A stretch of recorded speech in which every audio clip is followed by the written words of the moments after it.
by Rocky's Ace Hardware. Experience the difference.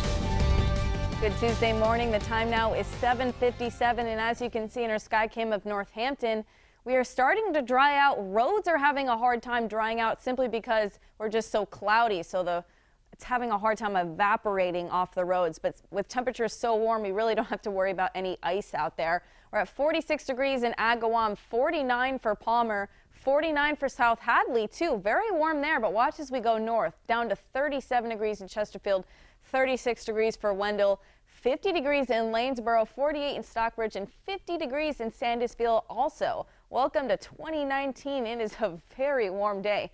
Now checking in with the 22 News Storm Team ESP Live Doppler radar, we can see a few lingering showers from last night's system that brought us the New Year's Eve wet weather.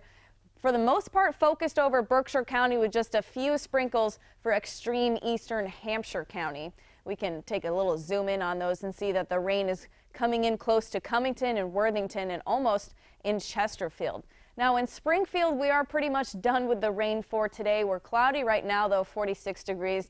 At 10 o'clock, we are expecting a little bit of sun to build in, 51 degrees. We'll hit high temperatures at 1 o'clock this afternoon at 52 degrees with some sun building in, but it is going to be extremely windy. This is why the 22 News Storm Team has issued a weather alert today. There's a wind advisory in effect for areas in orange from 8 o'clock this morning until 5 o'clock tonight, that is, for winds 20 to 30 miles per hour that could gust to 40 to 50 miles per hour at times. Now that is plenty fast enough to cause some downed trees and tree branches on the roads, along with some scattered power outages across the Pioneer Valley.